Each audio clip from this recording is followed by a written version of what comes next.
Con respecto a lo que compete construcción sostenible, me gustaría contextualizar sobre todo lo que es la construcción bioclimática.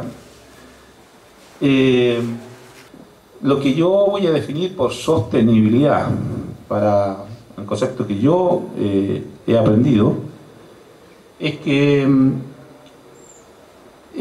la sostenibilidad es como una especie, como la especie humana, por ejemplo, es capaz de estar en equilibrio con los recursos naturales, los recursos del entorno, y poder gestionar estos recursos de forma inteligente para que estos recursos no se agoten, no se acaben.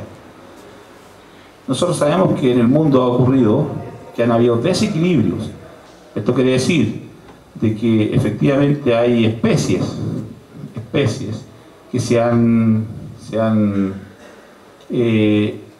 eliminado, se han desaparecido, producto que no han logrado un equilibrio entre esos recursos.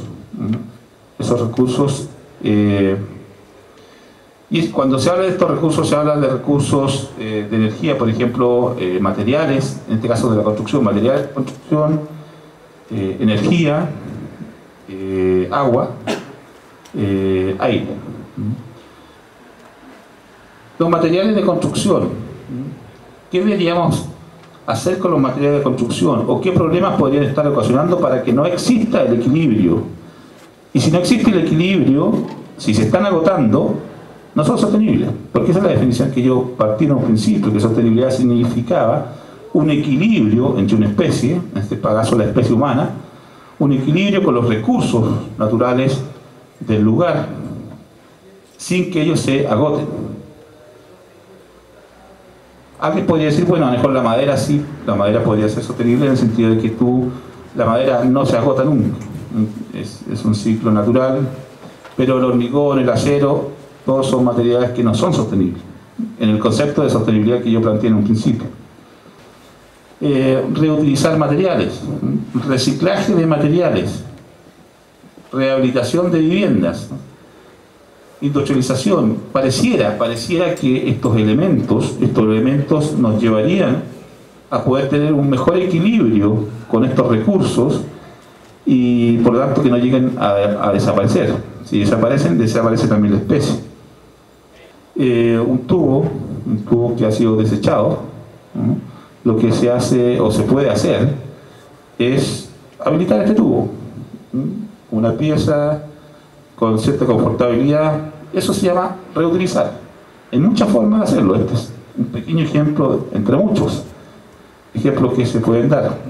Reciclaje de materiales de construcción, también pareciera que es otro punto para que los materiales no se agoten. Los materiales como el hormigón, aquí hay otro ejemplo. El hormigón se puede moler. Una vez que se muele el hormigón se puede usar esto como a lo mejor una grava, un árido grueso. Y evito entonces ir al río y realizar un impacto negativo con la extracción de áridos. Reciclaje, reutilización, casas que están destruidas o que están en mal estado. En general aquí en Chile y otros países quizás se demuelen. Eso no es sostenible. El hecho de construir una construcción ya no es sostenible, porque está gastando recursos como la energía. Eso con respecto más o menos, una cosa general con respecto a los materiales de construcción. La energía. Aquí es el punto que calza con el tema de la construcción bioclimática. Principalmente los seres humanos queremos cierto grado de confort donde estamos, en una vivienda, un edificio, una sala. Y ese grado de confort necesitamos entonces, para lograr ese grado de confort, una cierta cantidad o un cierto tipo de energía. Y lo que actualmente en el mundo nosotros estamos utilizando son las energías tradicionales, las no renovables como el petróleo, elementos de energía fósiles, y estos elementos se están agotando. Y en este aspecto la energía tiene directa relación en lo que nosotros podríamos ocupar en una construcción bioclimática. El agua, como tercer recurso, En el caso del agua, alguien podría decir el agua hay gran cantidad de agua, o se va transformando el agua. Pero en realidad lo que más preocupa son las aguas que se pueden beber, agua dulce, agua potable. Y por lo tanto hay algunas medidas que se pueden tomar en la construcción, como por ejemplo, algunos ejemplos electrodomésticos y diferir los baños. Nosotros, el WC, o sea, agua potable para el WC no me parece que sea lo mejor. El agua de la ducha, el agua de lavamanos, eso se pierde, entre comillas se pierde. No se está aprovechando en las casas en utilizar regadío, en regadío de planta, no en algo que se pueda beber, pero sí en regadío, me está preocupando. Las aguas grises que en otros países efectivamente hay una legislación, porque aquí en Chile tengo entendido que no hay legislación con respecto al agua gris. O sea, el decir agua gris no estaría en ninguna legislación aquí en Chile.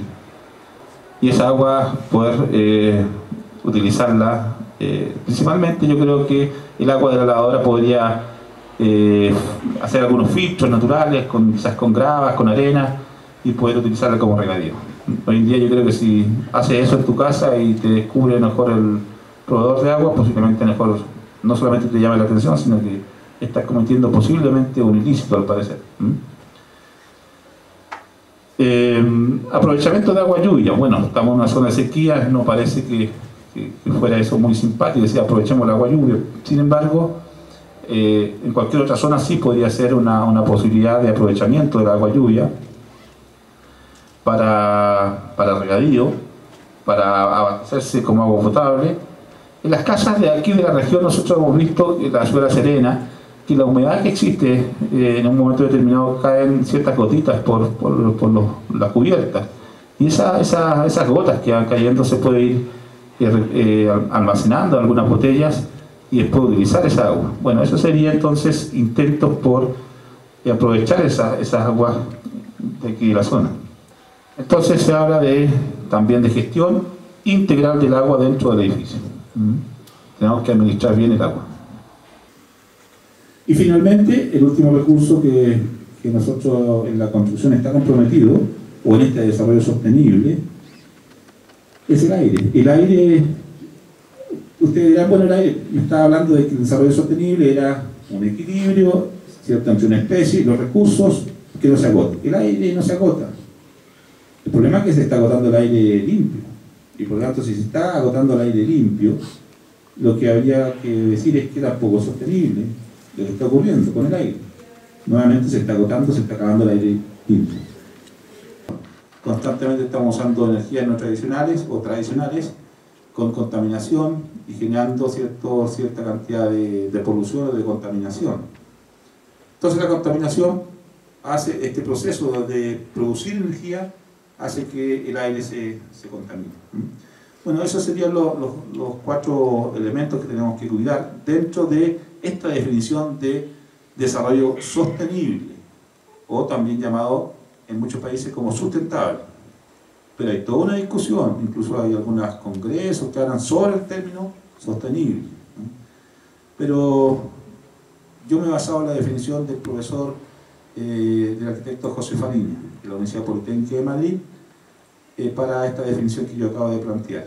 Nosotros tenemos cierta temperatura interior, aproximadamente los 37 grados, y siempre la temperatura va de mayor temperatura a una menor temperatura. Por lo tanto, lo que quiere el cuerpo es, si acá en el ambiente hace unos 20 grados, el cuerpo genera cierta liberación de calor del cuerpo hacia el interior. Pero si empieza a aumentar la temperatura de este salón, el intercambio de calor al parecer no es tan real o tan efectivo, y por lo tanto lo que se produce ahí es una inconfortabilidad. Yo creo que en esto de la bioclimática aparecen muchos especialistas, porque cuando hablamos de confort térmico hablamos de cómo el comportamiento del cuerpo humano, y el constructor no le enseña en su carrera el comportamiento del cuerpo humano y otros elementos técnicos que requerimos mejor los especialistas para que nos digan cómo solucionar estos problemas. es donde tenemos que recurrir a los especialistas. O sea, si es que yo quiero construir una vivienda, un edificio bioclimático para apoyar la sostenibilidad, un conjunto residencial, lo primero que tengo que hacer es ver cómo es el entorno, el clima. Cuando logro el confort térmico, cuando logro los habitantes o las personas de la vivienda, logro esto, una confortabilidad, obviamente que también estoy logrando un ahorro energético. Y ahí se empieza a hablar de los temas de eficiencia energética y de todo el tema que aparece.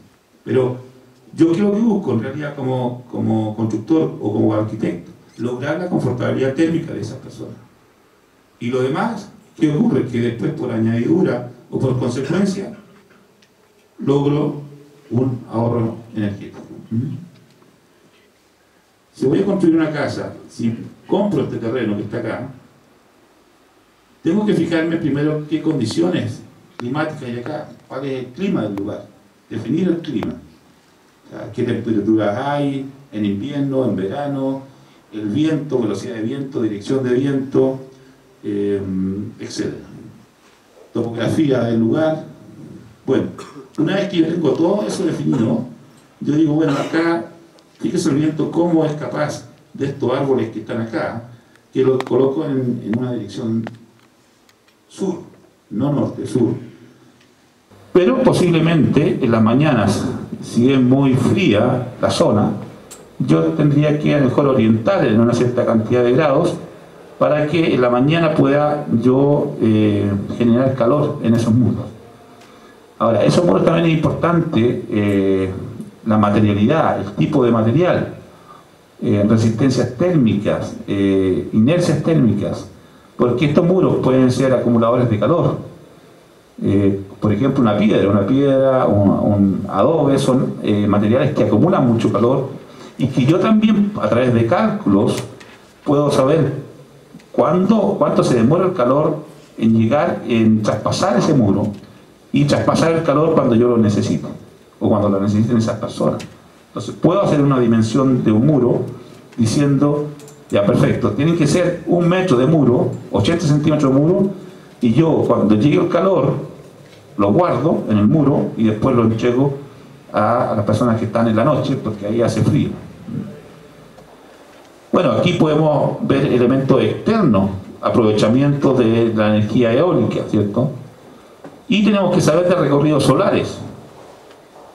Y hoy en día existen obviamente también muchos software de simulación de trayectorias solares, uno quiere hacer un estudio de sombras y lo puede hacer perfectamente con un programa, por ejemplo, Ecotec, o un programa de ganancia energética como Soleador. En fin, hay muchos programas que nos ayudan a poder decir, ¿sabes qué? Esta no es la mejor ubicación de la casa, este no es el mejor material, cambiémosle el material, cambiémosle fachada, cambiémosle los vanos más grandes, más pequeños. Cuando tenemos vanos más grandes, orientados al norte, está bien, tiene una ganancia aquí en esta latitud, pero por donde más se va la energía es por los vidrios. Entonces tenemos que empezar a proteger los vidrios, ¿no? O los puentes térmicos también que se producen en la construcción. Entonces, yo dice, voy a construir un terreno porque me compré un terreno en el valle. Ojalá que cuando se compre un terreno sean asesorados por alguien que digan, ese terreno, sabes que tiene muy poco que lograr en la administración de esos recursos en forma pasiva. Lo más probable es que vas a tener que entrar entonces al otro sistema activo, que también es bioclimático, también es aprovechamiento del clima, pero ahora tendríamos que ponerle paneles solares, a lo mejor otro sistema activo. Entonces la idea es estudiar muy bien el clima y poder construir con el clima.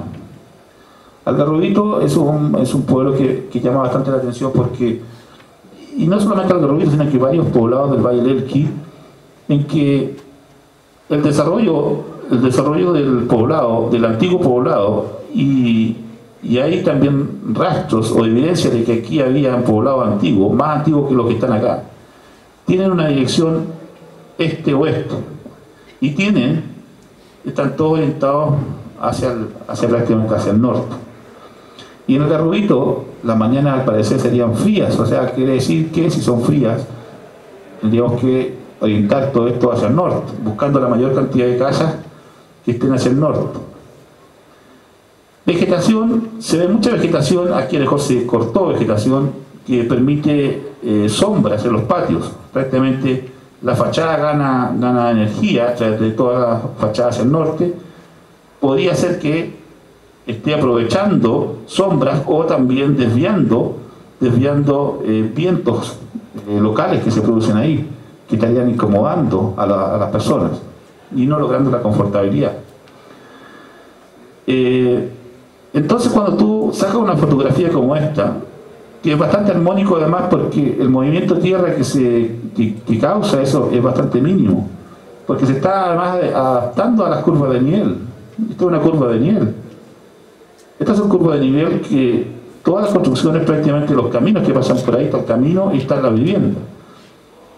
Entonces, todos los criterios, cuando uno empieza a analizar el poblado y todos los poblados del valle, se da cuenta de que tienen criterios bioclimáticos y no son tan antiguas, porque las viviendas más antiguas, que son las viviendas vernáculas, como se llama, las viviendas esas que eran de piedra, quincha, otros elementos que prácticamente muy rústicos, es la verdadera vivienda bioclimática. O sea, si uno quisiera estudiar bien el aprovechamiento de los recursos, debería analizar estas viviendas que todavía quedan algunos muros por ahí que ya están, que se caen en viviendas en el valle. Y esto pasa en todo Chile y en todo el mundo. Entonces uno debería estudiar la vivienda vernácula, como se llama, para poder entender el aprovechamiento o el buen aprovechamiento de los recursos. Entonces cuando uno ve esto, dice, oh, qué bien, están aprovechando en algún momento bien la energía solar. Tú te vas por ejemplo, a SEASA. Te vas a SEASA.med o SEASA.med y encuentras cuál es el clima, porque SEASA, los registros que tiene son a partir del año 2004 que está en internet. Y ahí te dan registro hasta el 2000, hasta la fecha. Y ya es suficiente, yo diría con 10 años es suficiente, más de 10 años es suficiente para decir si la temperatura a las 3 de la tarde siempre fue esto, o el viento, sale un viento siempre ahí, uno dice efectivamente es porque ahí sale viento a esa hora. Un poco más abajo saqué otra foto. Nuevo conjunto residencial. Los nuevos conjuntos residenciales, que es lo que estamos construyendo. Y uno se fija ahí que no tiene ninguna relación, por lo menos yo no veo ninguna relación con los criterios bioclimáticos. Primero, si ustedes están cuando vean Google, vean a una altura de varios kilómetros y el impacto que causa el reflejo de esto es muy alto. Segundo, muchas de las casas no tienen la radiación como el otro conjunto, en cuanto a que llega a algunas casas de radiación y otras no. Fíjense la cantidad de árboles que hay ahí, ninguno. Fíjense las plazas que hay ahí, ninguno.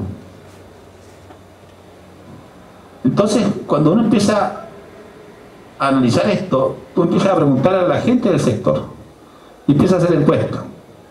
Por ejemplo, en verano. ¿Por qué la gente en verano sale de su casa? La casa debería ser un elemento además de resguardo, que da seguridad. Sin embargo, cuando tú consultas a esa gente, te dicen, no, yo en verano salgo de mi casa, afuera al patio, porque no aguanto el calor. Y si te dice eso, la mayoría a través de una encuesta es porque no está confortable térmicamente.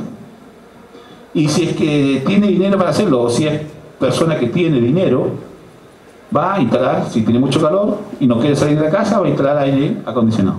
Y se va a llenar de elementos de aire acondicionado como en otras partes del mundo. Lleno de aire acondicionado. Entonces la gente sale de ahí de la casa. En vez de estar dentro, protegida, sale. Me parece que el material utilizado en este conjunto tiene que ver con este material de Aislapol, comúnmente llamado Plumavit, ¿cierto? Con alguna malla, no sé si el nombre es Covintec, y ese Covintec Además, el Cointec tiene una muy buena aislación, pero el problema está que entra la energía y pareciera que no sale. Entonces, en el mundo empiezan a aparecer diseños, como yo digo, y se molestan a veces los arquitectos, medio locos. Entonces, aquí nosotros tenemos relación con los arquitectos, nosotros tenemos arquitectura, entonces van al laboratorio donde yo trabajo y me toca explicarle a ellos, a veces nos piden el laboratorio para hacer mezclas y estoy conversando con ellos y yo les digo, ustedes son medio locos, claro, pero en el buen sentido de la palabra, porque hacen unos diseños bien extraños que después nosotros tenemos que construir. Entonces esto es una realidad, por ejemplo en España. En España construyen mucho estas viviendas que se llaman las casas cuevas, así se llaman. Y las venden inmobiliarias en distintas partes de España. Y consisten principalmente, es una vivienda bioclimática, hormigón armado, hay algunas de hormigón armado, que la parte superior es de tierra, la tierra es el mejor aislante que hay en el mundo, a 3 metros de profundidad en la tierra, la temperatura que existe ahí corresponde más o menos a la misma temperatura promedio del lugar. Esto quiere decir de que a 3 metros de profundidad aquí en La Serena, en la tierra, yo tengo un promedio, por ejemplo, el promedio de aquí en La Serena, ¿cuánto será? Será 16 grados, quiere decir que yo logro 16 grados todo el año. En invierno y en verano, día y noche, 16 grados a 3 metros. Lo que yo quiero decir es que esa energía del interior de la Tierra, que es la llamada energía geotermia de la Tierra, se puede aprovechar y se está aprovechando para confortabilidad de las personas que viven dentro de las viviendas. Entonces vemos tierra, verdor, vegetación. La vegetación, ustedes saben lo que produce, absorbe dióxido de carbono, contaminación. Genera una buena temperatura, genera oxígeno. Estéticamente no se vería mal, por ejemplo, Santiago, las cubiertas de Santiago sería interesante acabar con el smog, no acabar, pero minimizar como estrategia, colocar en la mayoría de las fachadas elementos verdes. Obviamente a partir del proyecto, cuando se está haciendo el proyecto, porque después la sobrecarga hay que entrar a hacer cálculo ahí de estructural.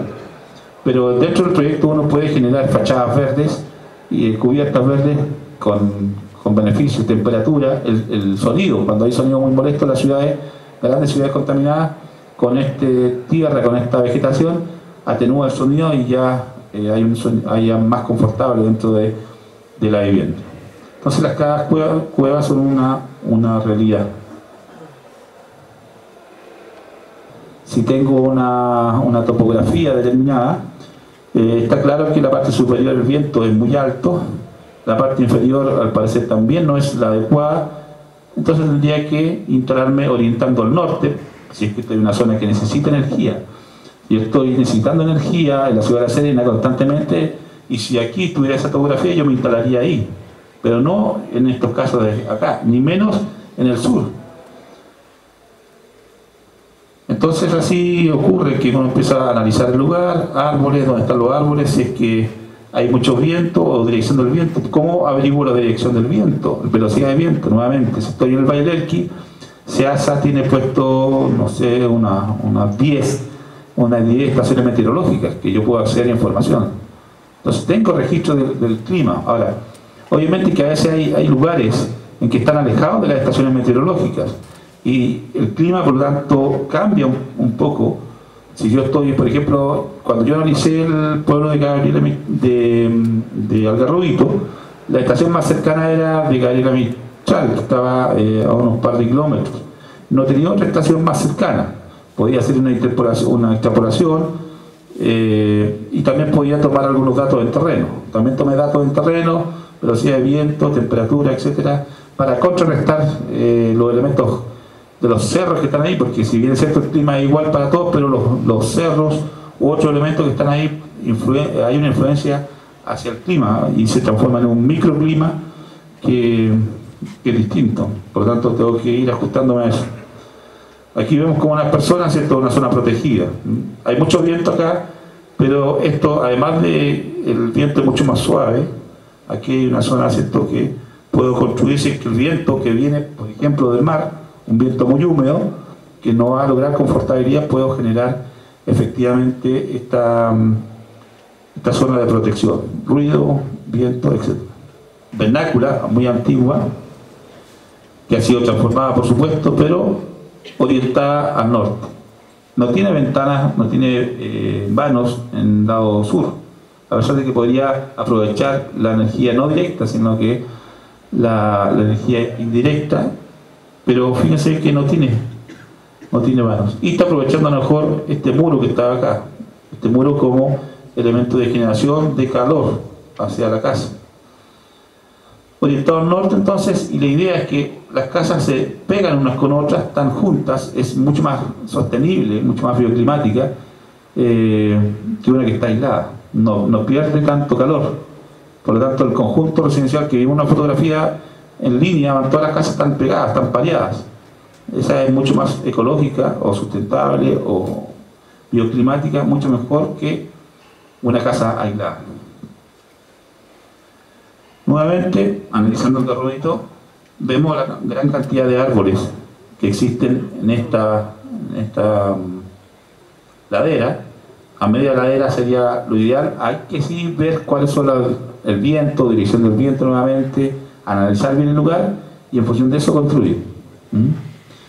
Entonces aquí al parecer detrás ganancia de calor, colores también claros, porque cuando uno coloca un color oscuro es para que absorba más energía. En este caso a lo mejor en algunas horas en verano no necesitan tanta energía y pintan de color más claro. Vegetación al exterior, posiblemente la gente sale al exterior y está más en el patio, mucho más confortable.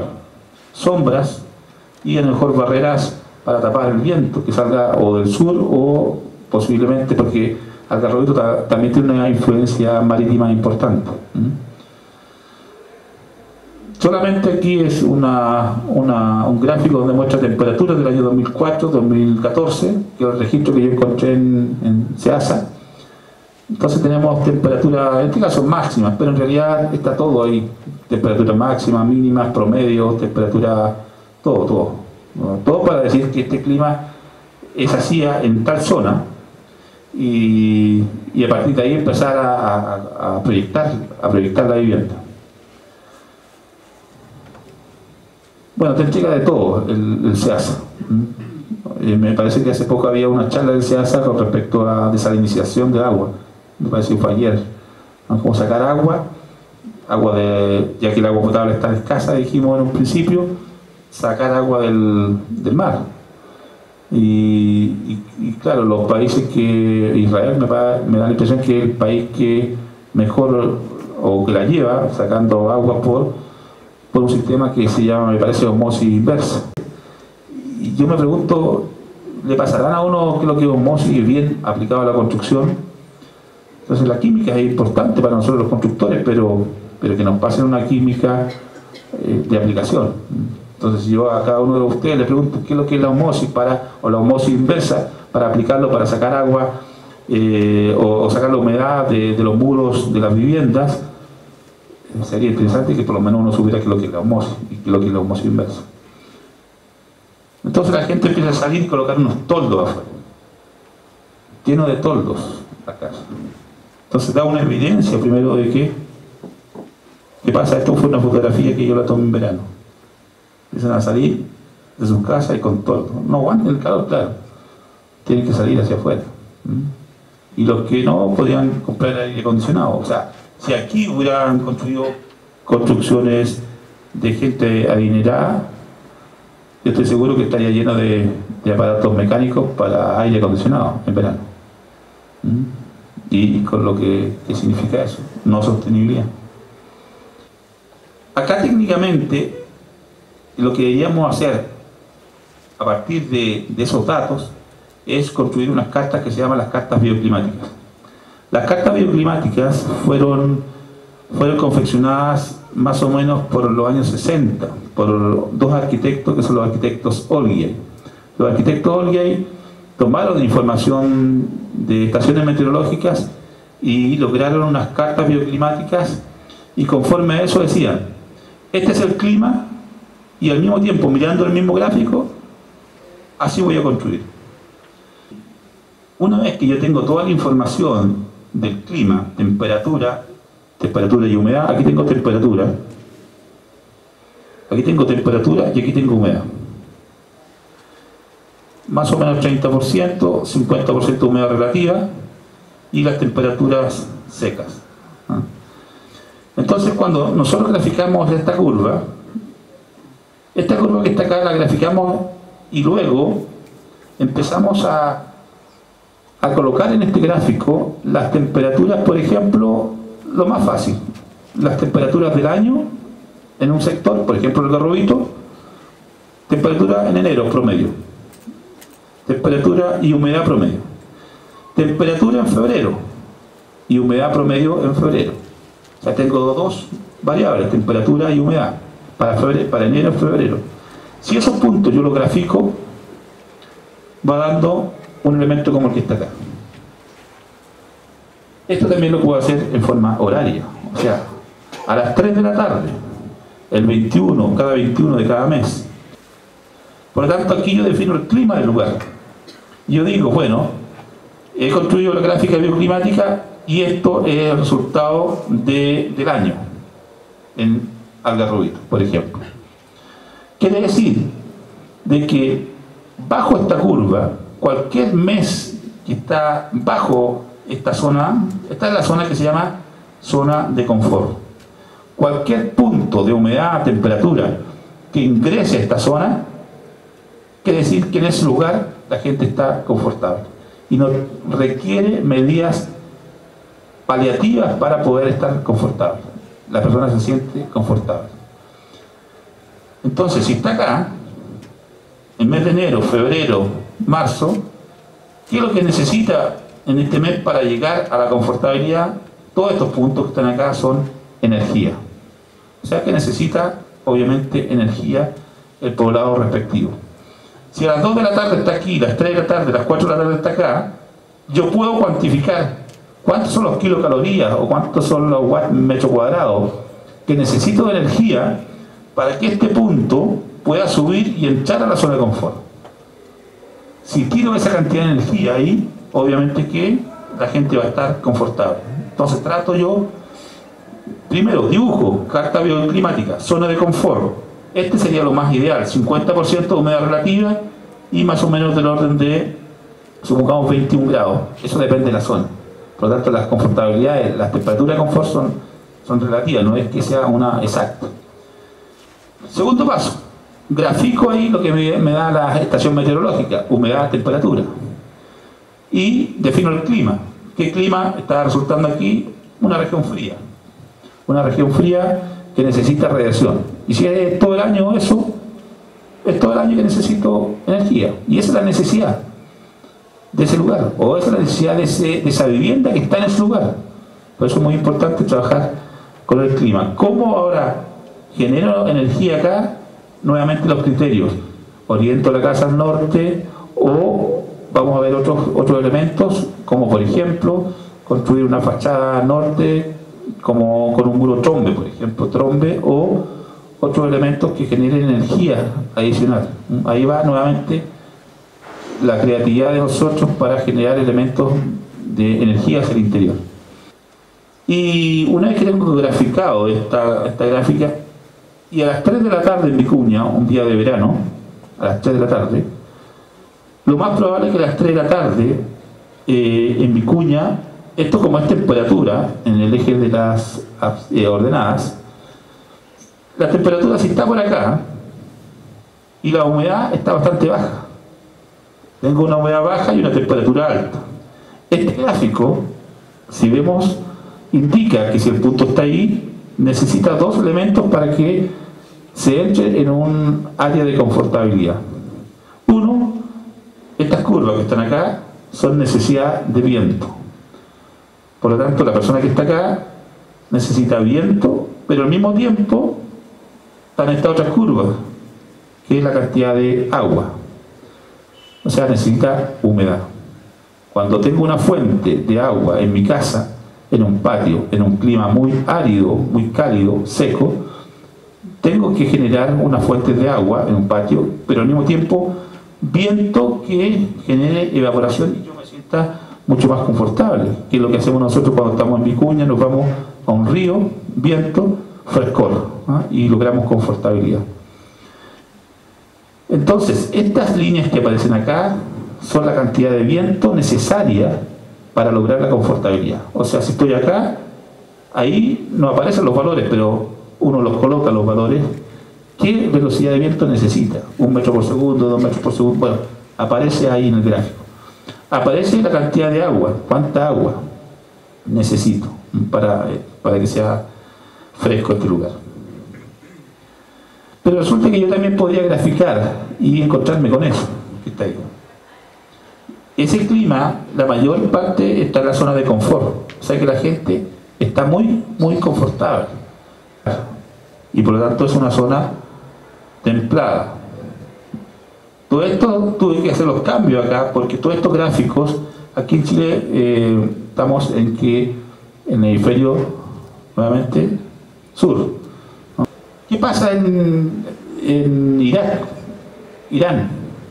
Las temperaturas en verano son tan altas y la humedad tan baja que no se puede estar al aire libre, por así decirlo. Entonces aquí podría ser un clima donde se necesita mucha velocidad de viento y mucha humedad. Lo que hace la gente en Irak, prácticamente mucha gente que se entierra, o sea, baja hacia el interior y vive bajo la tierra.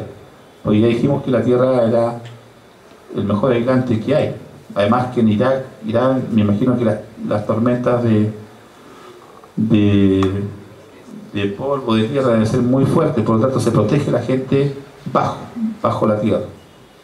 Entonces esas son medidas, y aquí dice una medida, ubicarse en zonas bajas, y laderas, orientadas, o sea, hay toda una teoría para cómo lograr que esta zona que está fuera de la zona de confort empiece a bajar y entre a esta zona de confort.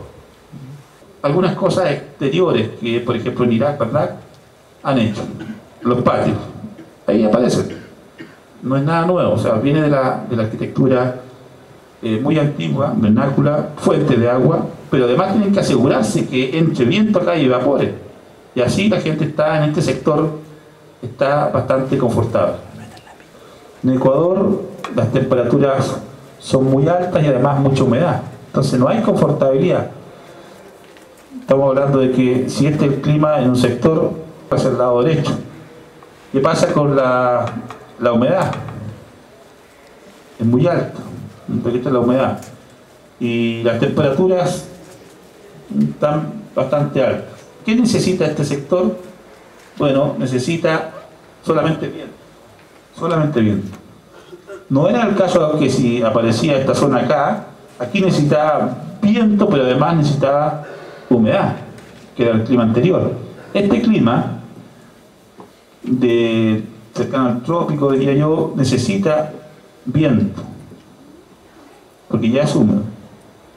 Entonces cuando se construye en estos climas, la importancia de atajar el sol, protegerse del sol, y prácticamente no existen los muros, porque el viento es fundamental para esa humedad tan alta que hay ahí, y así logran ellos confortabilidad térmica en el interior de su vivienda, aprovechando recursos naturales del lugar, un equilibrio, porque vuelvo a repetir, desarrollo sostenible, construcción sostenible significa cómo nosotros, los constructores, arquitectos, ingenieros, logramos, la especie humana logra ese equilibrio sin que estos recursos se agoten. Entonces es una zona determinada que la mayor parte de los meses necesitan energía del sol, necesitan calor para estar confortables. Y puedo cuantificarlo perfectamente porque yo sé cuánto significa esta distancia que está acá. O sea, la técnica está para generar cuánto es la energía que yo necesito. Sin embargo, lo que yo estoy graficando acá, también he considerado que la velocidad del viento la estoy considerando igual a 0. Después tengo que hacer corrección, pero estoy considerando velocidad a 0. Que la temperatura media radiante de los muros, porque los muros generan temperatura, la estoy haciendo igual a la temperatura ambiente. Y también las condiciones de la vestimenta de las personas, porque nosotros, el confort térmico nuestro en este momento, si hay una persona que está con bufanda, con mucha ropa, va a decir, oye, yo estoy incómodo, va a decir, acá hay, no, yo estoy cómodo, y otro está con chora acá, obviamente que depende de la vestimenta, y por lo tanto se llama el CLO. El CLO, en este momento yo he hecho este gráfico con un CLO igual a 1, una vestimenta más o menos de una polera, los slips, los pantalones, o sea, porque incluso el CLO igual a 0 sería desnudo, la persona desnuda. Y también he considerado el MET. El MET también influye en la confortabilidad de nosotros, porque aquí nosotros estamos, prácticamente no nos estamos moviendo mucho, tenemos un cierto metabolismo.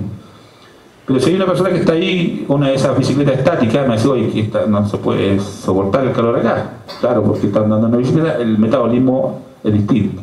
Yo definí un metabolismo para este gráfico en particular de 1,25, que corresponde a personas como los oficinistas, como el profesor de la oficina, como la señora de casa que está haciendo sus cosas, es más o menos del orden de 1,25 metros.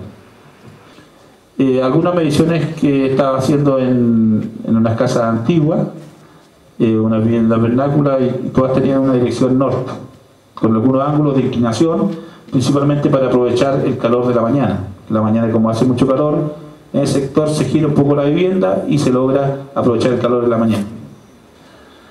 El viento, generalmente la ventilación cruzada, que es la que más se utiliza para sacar la humedad del sector, del interior de la casa también. Nosotros colocamos elementos, algunos vanos, abrimos una ventana y abrimos otra ventana por diferencia de presión, se genera aquí esta ventilación. Por lo tanto es importante saber de dónde viene el viento, dónde vamos a construir y poder aprovechar eso para refrescar en verano, porque indudablemente que el viento también no es confortable en invierno. Realmente uno va a la playa y hay una temperatura, pero si sale viento no es agradable. Entonces el viento se usa para refrescar en verano, pero también puede ser un elemento inconfortable en invierno.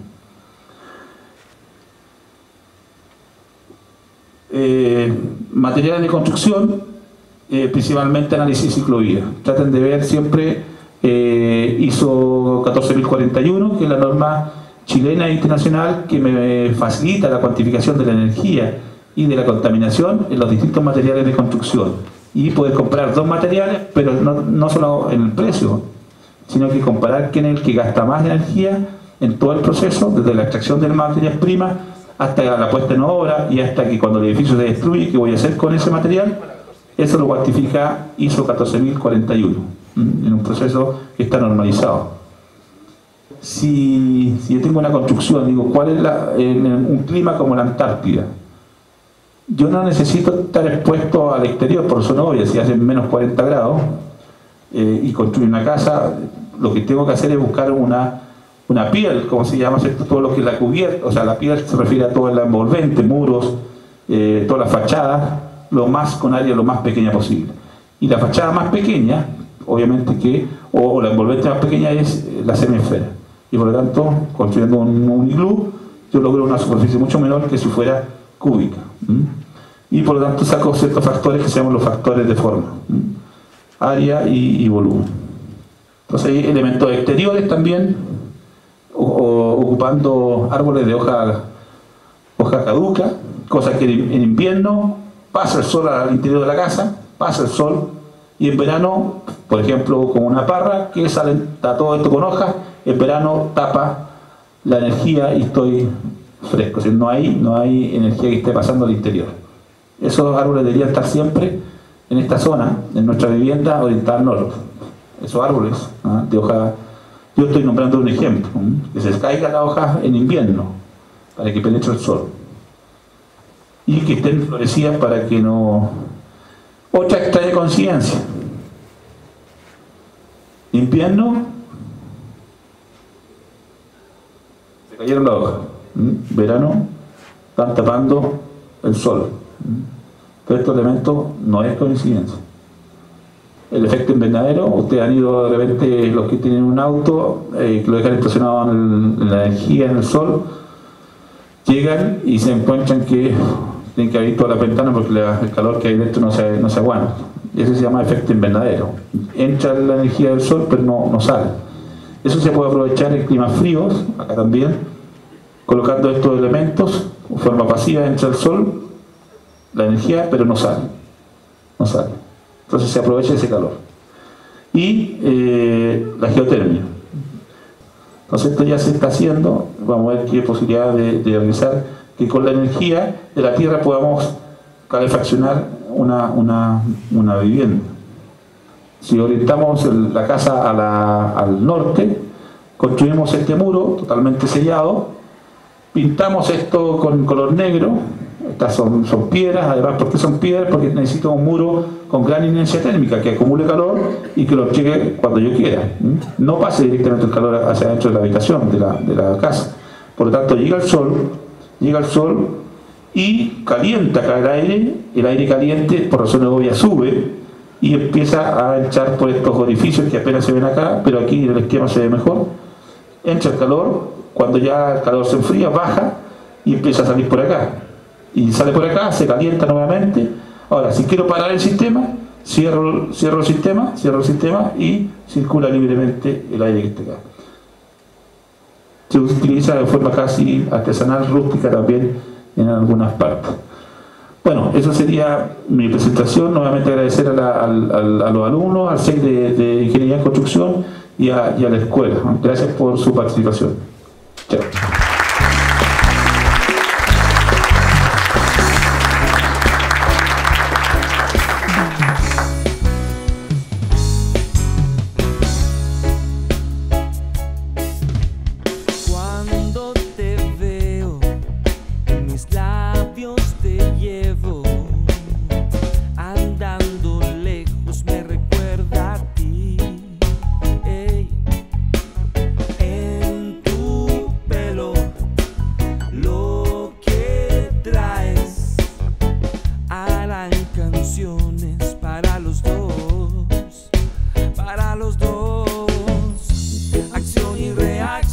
Acción y reacción, oh, oh, oh, oh, enciende la ganyanganyango, oh, oh, oh, oh. Acción y reacción, oh, oh, oh.